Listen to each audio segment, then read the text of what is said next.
साथियों, सलाम, नमस्ते, सत श्री अकाल और जय भीम जोहार। सियासत अजब शय है दोस्तों, अलग तरह की चीज। इसे बरतने का सलीका और तरीका अगर आप सियासतदान हैं तो आना चाहिए। ये मैं क्यों कह रहा हूं? दरअसल एक मंत्री है, स्वास्थ्य मंत्री इरफान अंसारी। उन पर चस्पा है एक लेवल की, बहुत ही बड़ बोले हैं। और दरअसल उनके बयान इसकी तस्दीक भी करते हैं, पुष्टि भी करते हैं। संकट के बादल टलने का नाम ही नहीं ले रहे इरफान साहब के ऊपर से। मैं सिलसिलेवार आपको कई किस्से और कहानी से रूबरू दोस्तों करवाऊंगा। और अभी संकट इतना घना है कि खबर यह है कि दिल्ली दरबार में भी घनघनाहट सी थोड़ी होने लगी है। और उनकी आवाज जो है, उनकी भी, यानी कि इरफान साहब की, और उनकी भी जो उनकी मुखालफत करते हैं उनकी भी वहां तक पहुंच चुकी। मामला सिर्फ अब कानाफूसी तक नहीं तय रह गया, बात यहां तक पहुंच गई दोस्तों, मैं कहूंगा तो आपको हैरानी होगी कि क्या छुट्टी तो नहीं होने जा रही इरफान अंसारी की? क्या मंत्री पद जाने वाला है इरफान अंसारी? क्या कांग्रेस कोटे से इरफान अंसारी अब मंत्री नहीं रहेंगे दोस्तों? ये सवाल तेजी से उठ रहे हैं। पहले बात कर लेता हूं ताजा मामला। ताजा मामला यह है कि 3 बच्चे एक परिवार के, आपस में मामू फुआ, मतलब आपस के रिश्तेदार थे, भाई बहन थे। 2 बेटियां और 1 बेटा, 2 बहन 1 भाई लापता होते हैं हजारीबाग। अब 5 दिन के बाद निर्जीव स्थिति में वो मिलते हैं। बहुत ही भयानक अवस्था, मतलब मैं शब्दों में कह नहीं सकता, गाइडलाइन होती है जिस हालत में वो मिले। और उसके बाद इरफान अंसारी यहां से पहुंचते हैं, सदर अस्पताल जाते हैं जहां उनका पोस्टमार्टम होना है। वहां पत्रकारों की टोली आती, सवाल जवाब होता है। इस दरमियान एक सवाल पूछा जाता है इरफान अंसारी साहब से, क्या आप रामनवमी में आने की बात कह रहे थे, नहीं आए? उसका फिर एक और सवाल आता है कि जो हादसा हुआ था, एम्बुलेंस क्रैश, उसकी जांच कहां तक पहुंची?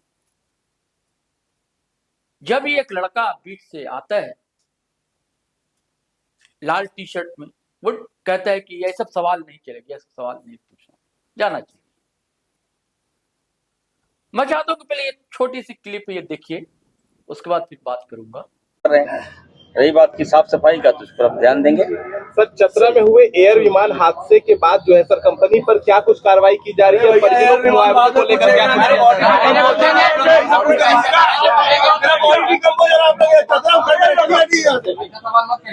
चतरा वाला बात कर आप लोग? बात करिए, आपके पत्रकार में से एक पत्रकार तरफ चोरी है सर, चोर हो इरफान सर, सुनिए, आप मुद्दा को भटकाया जा रहा है।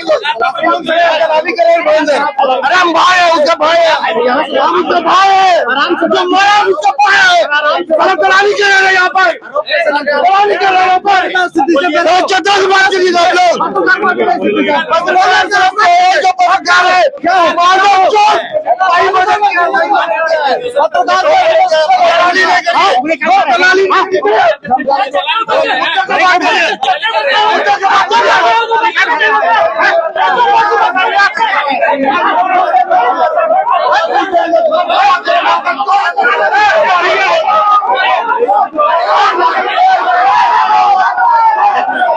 तो आपने देखा वो लड़का कैसे डिस्टर्ब कर रहा है पत्रकारों को, और उसके बाद हालांकि इरफान अंसारी रोकने की कोशिश कर रहे हैं, लेकिन पता नहीं क्यों इरफान अंसारी वहां से गायब हो जाते हैं।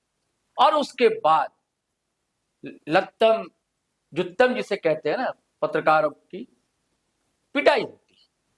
अब कौन करता है? और इसके बाद मामला तूल पकड़ लेता है। हजारीबाग से लेकर झारखंड के कई कोने में, रांची में पत्रकार प्रदर्शन करते हैं। 2 पत्रकार की बात आ रही थी, एक रफ्तार के पत्रकार थे और एक न्यूज 18 के। लेकिन न्यूज 18 के पत्रकार तो अब दिख नहीं रहे, लेकिन रफ्तार के जो पत्रकार हैं वो रांची भी आए थे और हर जगह वो जा रहे हैं।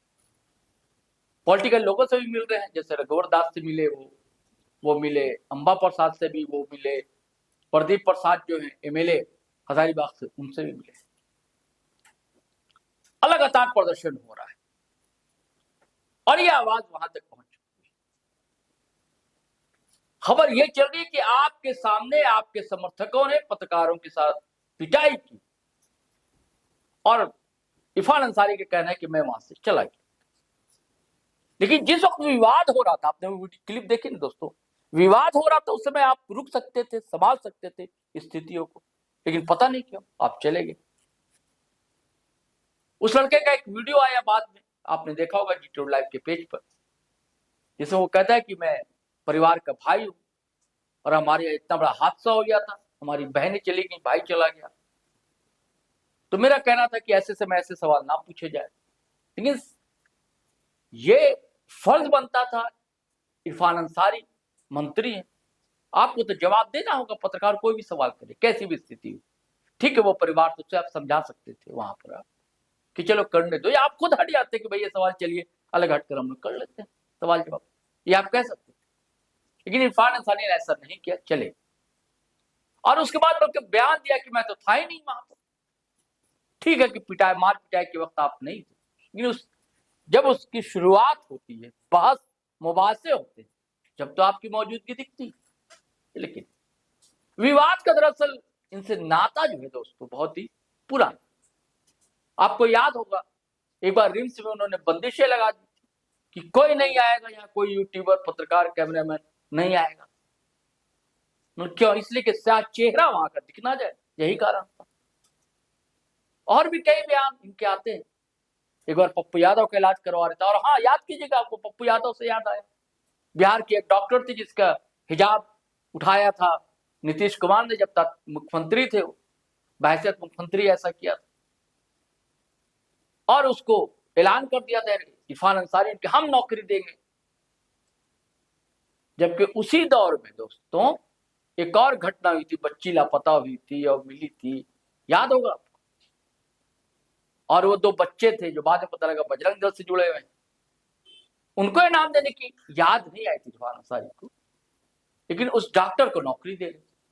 उसके बाद फिर एक और उत्तराखंड का मामला याद होगा आपको, मोहम्मद दीपक बहुत चर्चित हुए, उन्हें सम्मानित करने जा रहे थे इरफान अंसारी। रिम्स 2 को लेकर क्या क्या बयान आया है उनके, आपको पता है। तो विवाद से उनका पुराना नाता है दोस्तों। हालांकि वो हेमंत सोरेन के खुद को हनुमान बताते हैं। अब हेमंत सोरेन कितना बचा पाएंगे अब पता नहीं। हाँ, मामला क्यों छुट्टी होने जा रही, क्योंकि विवाद इतना। खबर यह है दोस्तों कि दिल्ली लोग पहुंच गए और शिकायत जो है राहुल गांधी और मल्लिकार्जुन खड़गे तक पहुंच गई, ऐसी खबरें, सूत्र ऐसी खबरें देते। और इस बीच क्या होता है, ये तस्वीर देखिए। इस तस्वीर में केशव महतो कमलेश जो कांग्रेस के अध्यक्ष, वो पहुंच जाते हैं कहां? पाकुड़। किनके पास? निशात आलम के पास। निशात आलम जो विधायक कांग्रेस, निशात आलम वही है जो आलमगीर आलम फंसे थे मामले में, आपको पता है, होटवार में है, जेल में है आलमगीर आलम। कद्दावर मंत्री थे, कांग्रेस के कद्दावर लीडर, कई पद को उन्होंने संभाला। उनकी जीवन सहचरी यानी कि पत्नी निशात। तो सवाल ये उठता है कि अचानक केशव महतो का पाकुड़ पहुंच जाना निशात आलम, तो खबर यहीं से फिर शुरू होती है दोस्तों कि क्या निशात आलम से बातचीत करने जा रहे हैं, क्या अब इरफान अंसारी हटेंगे और उनकी जगह निशात आलम लेंगे। हालांकि बाद में केशव महतो का एक बयान भी आता है कि इस पत्रकार वाले मामले को लेकर इनको जबरदस्ती का फंसाया जा रहा है, ट्रोल किया जा रहा है इरफान अंसारी। केशव महतो कहते हैं, यानी कि पक्ष लेते। कांग्रेस के अध्यक्ष रहे हैं प्रदीप बालमुछी, उनका भी एक बयान आया, उन्होंने भी कहा कि जबरदस्ती का इरफान अंसारी को घसीटा जा रहा है इस सारे मामले में। लेकिन जब दोस्तों फाइल बनती है तो बहुत सी चीजें हैं। और इसमें दिया सलाई किसने लगाई है? खुद इरफान अंसारी। ये छोटी सी क्लिप ये देखिए। ये पत्रकार हमारे अपने अंग हैं, हमारे अपने भाई हैं, और मेरे कारण ही आप लोगों की दुकानदारी चलता भी है। इस बात को मानिए, मैं बार बार बोल रहा हूँ, मैं ये कह रहा हूँ। किसी का पेट चल रहा है, हमारी वजह से आप लोगों के बीच जाने जा रहे हैं। अब फिर आप बात कीजिएगा तो हम लोग बात सुनिएगा कि नहीं? तो आप तो गलत मैं बोल कह रहे रहा हो, हूँ कि दीदी। कई टीआरपी जो है मेरे चलते ये होता है, फॉलो आपको ज्यादा पड़ता है। अब ठीक है ना, लैंग्वेज थोड़ा सा समझिए, मेरा बातों को समझिए। होना चाहिए ये सुना आपने क्या कह रहे हैं कि हम पत्रकार जो है ना, इनको पालते हैं ये इरफान अंसारी साहब। अब बताइए साहब,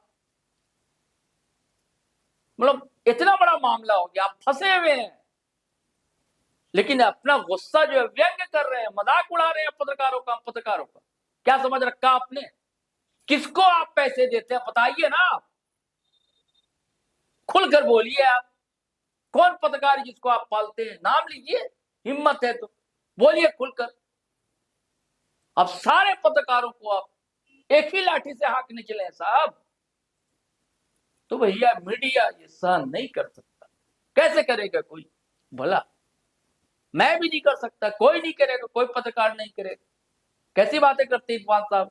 बाद में फिर बाद में एक और क्लिप आई है सामने, नहीं हमारा मतलब नहीं था, फिर भी वही बात कर रहे हैं टीआरपी के लिए। गजब हो गया, हद हो गया।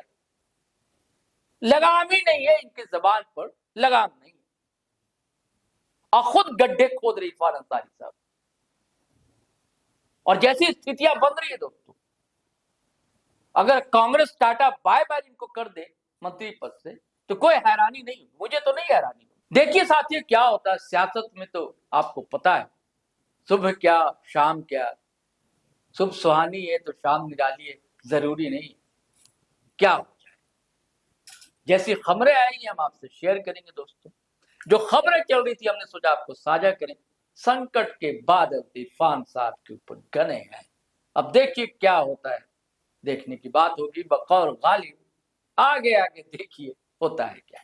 चलिए आज्ञा दीजिए, इजाजत दीजिए, लेकिन वही आग्रह गुजारिश करना चाहूंगा, अगर आप पहली बार आए हैं तो चैनल सब्सक्राइब कर लीजिए। फेसबुक पर देख रहे हैं तो पेज फॉलो कर लीजिए।